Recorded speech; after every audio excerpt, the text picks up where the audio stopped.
This is probably one of the most important videos on this channel, as I will be talking about the God signal that exists within all human beings and that everyone without exception can feel it, including you who are watching this video right now, living with it day after day, and may have overlooked this beautiful feeling that dwells in all human hearts and connects us with God. It's about the law of human nature, or the law written in the heart as portrayed in the Bible.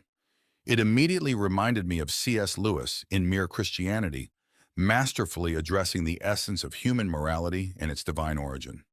In the first chapter, Lewis unfolds the concept of the law of human nature, convincingly arguing that we all possess an innate sense of right and wrong, independent of culture or belief. This moral law, written in our hearts, not only guides our behavior, but also points to the existence of an absolute moral standard established by God. We can draw a parallel from the first chapter of his book, where he explains what the law of human nature is with the law written in the heart. In Romans 2:14-15, Paul writes, "For when Gentiles who do not have the law by nature do what the law requires, they are a law to themselves, even though they do not have the law. They show that the work of the law is written on their hearts, while their conscience also bears witness, and their conflicting thoughts accuse or even excuse them." Paul is addressing here the idea that even those who have not been exposed to the law of Moses, namely the Gentiles, non-Jews, often act in accordance with the moral principles of this law simply by following their own conscience.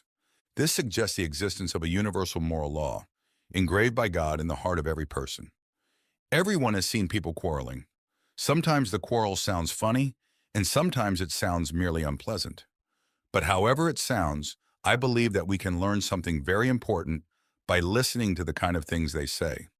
They say things like, "How would you like it if someone did the same to you?" "This seat is mine. I was here first." "Leave him alone. He isn't bothering you. You pushed first." "Give me a piece of your orange." "I gave you a piece of mine." "Come on, you promised." People say things like this every day, both the well-educated and the ill-educated, both children and adults. This excerpt from Mere Christianity by C.S. Lewis talks about how people, when they argue or quarrel, are not just expressing dislike or personal preferences. Instead, they are appealing to a set of rules or moral standards they believe are known and accepted by all. When someone complains about another person's behavior, it implies that there is a common right and wrong that both recognize. For example, if someone says you promised you wouldn't do that, they are not just saying they are disappointed. They are suggesting that breaking promises is wrong based on a shared understanding of keeping one's word. Interestingly, the accused person usually doesn't dismiss the existence of these rules. Instead, they try to justify their behavior by arguing that they didn't break the rule or that there was a valid reason for doing so in that specific situation. This indicates that even when people disagree, they often agree on the existence of some basic moral standard, a kind of law that governs fair and right behavior. If there were no such agreement on these basic standards, discussions would be impossible. They would devolve into physical confrontations or total indifference, with no room for argument or justification. Therefore, even in disagreements, a shared belief in certain fundamental moral principles that guide human interactions is revealed. Continuing with Lewis's ideas, the purpose of quarreling is to show that the other person is wrong, but it wouldn't make sense to do that unless you and they had some agreement on what is right and wrong, just as it makes no sense to say that a football player committed a foul if there wasn't some agreement on the rules of football. Now, the law or rule about right and wrong used to be called natural law. Today, when we speak of natural law, we're usually talking about things like gravity, heredity, or the laws of chemistry. However, when ancient thinkers called the law of right and wrong natural law, they were actually referring to the law of human nature. The idea was that just as all bodies are governed by the law of gravity and organisms by biological laws, the creature called human being also had its law, with one big difference. A body can't choose whether to obey the law of gravity or not, whereas a person can choose whether to obey the law of human nature or not. This issue can be viewed from another angle. Any person is subject to different sets of laws, but there's only one law they have the freedom to disobey. As a body, they are subject to gravity and cannot disobey it. Once suspended in the air, they have no choice but to fall like a stone. As an organism, they are subject to various biological laws that, like animals, they cannot disobey. That is, they cannot disobey those laws they share with other things, but the law peculiar to their human nature, the law they do not share with animals, plants, or inorganic things, is the one they can disobey if they wish. This law was called natural law because people believed everyone knew it by nature and didn't need to be taught by others. Of course, they weren't saying it would be impossible to find a strange individual out there who didn't know it, just as you can find people who are colorblind or have no talent for music.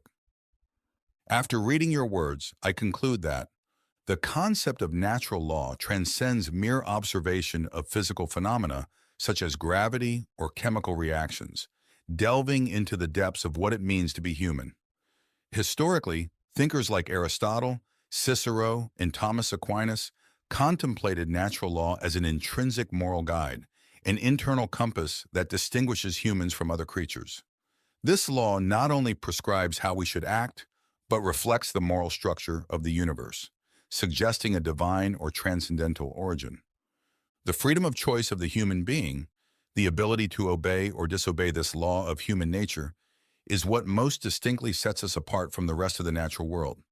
While celestial bodies move according to immutable physical laws and animals follow their instincts unquestioningly, humans are in constant dialogue with natural law, deciding when to heed its call to goodness, justice, and truth, and when to stray onto less virtuous paths.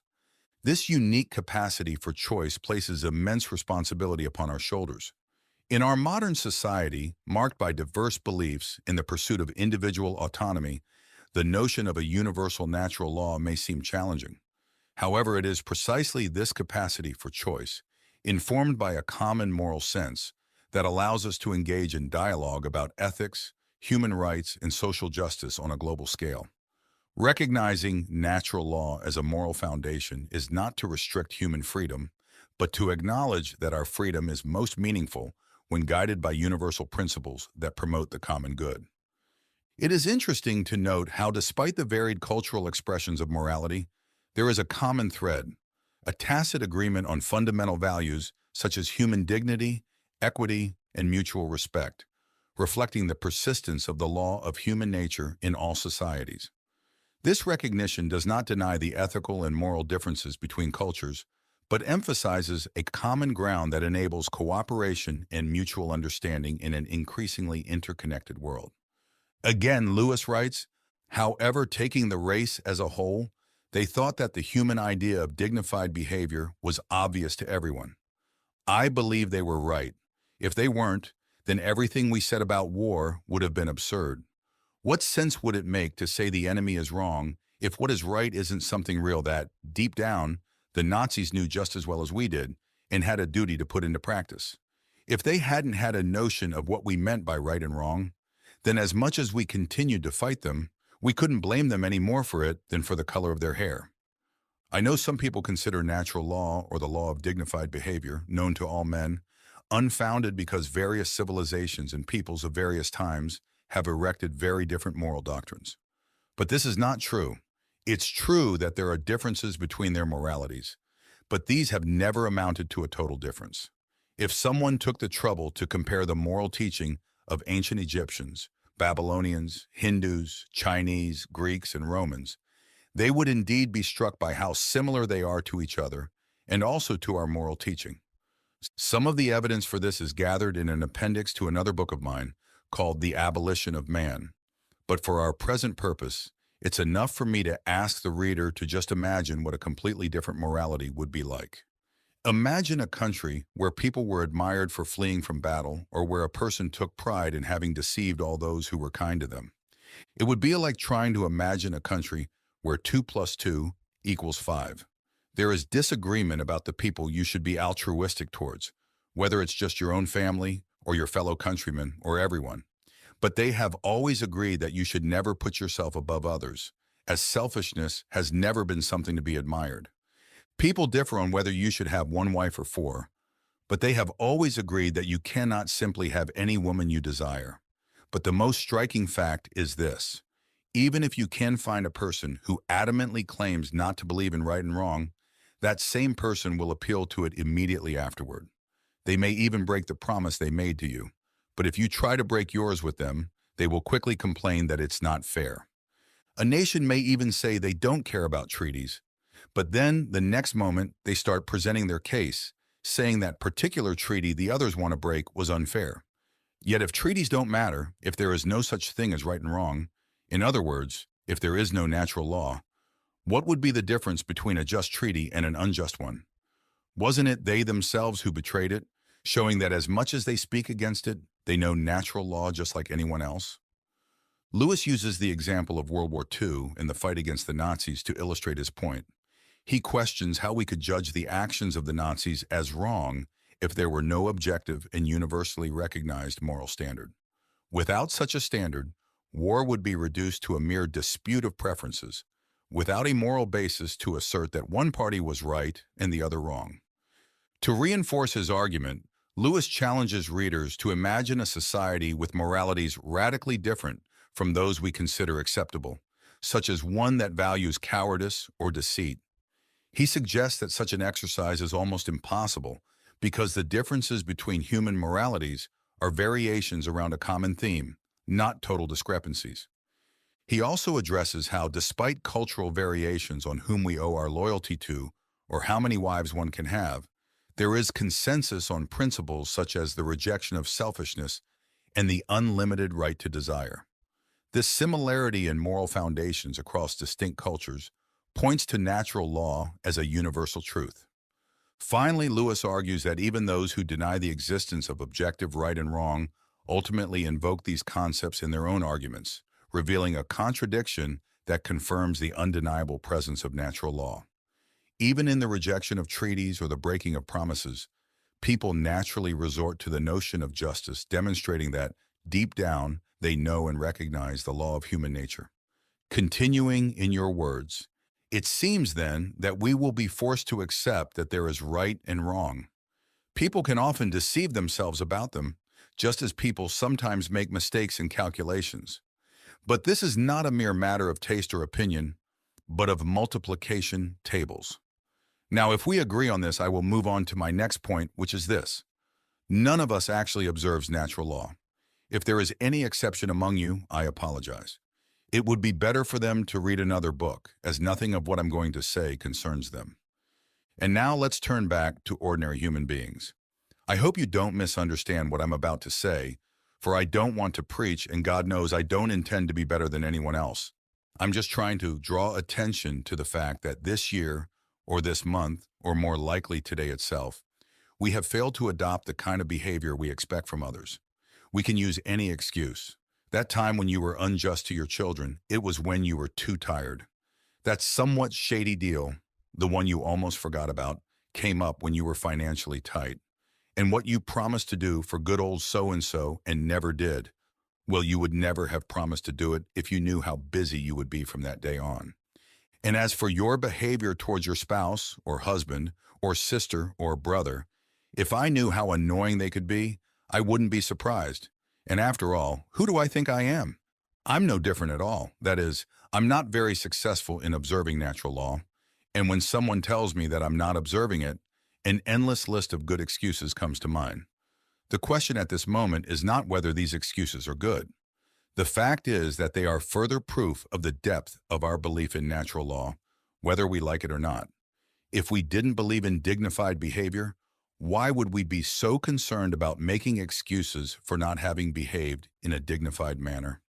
The truth is that we believe so much, we feel the rule of law pressing upon us so strongly, that we can't face the fact that we're breaking it and consequently trying to shirk responsibility. You end up realizing that it is only for our bad behavior that we give all these explanations, and it is only our bad mood that we try to justify by tiredness, anxiety, or hunger, while our good mood we attribute to ourselves.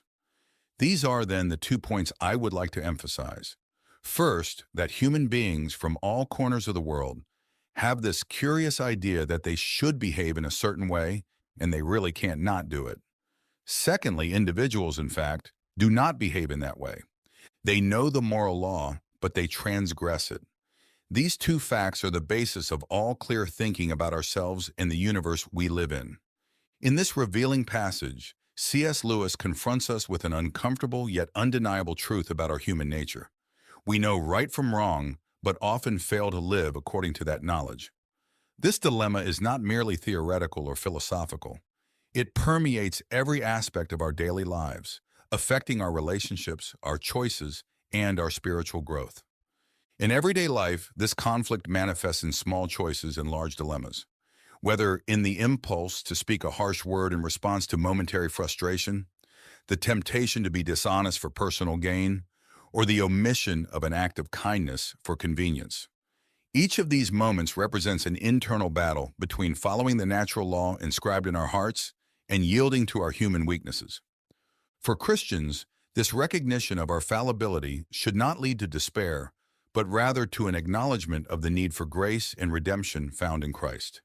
The message of the gospel is not that we must be perfect through our own efforts, but that despite our failures, we are loved by God and called to a life transformed by His presence.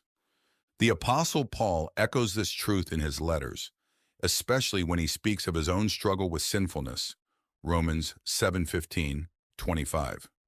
The Christian life then becomes a continuous journey of repentance, seeking God, and allowing His Spirit to transform and empower us to live in a way that more faithfully reflects the natural law He has inscribed in our hearts.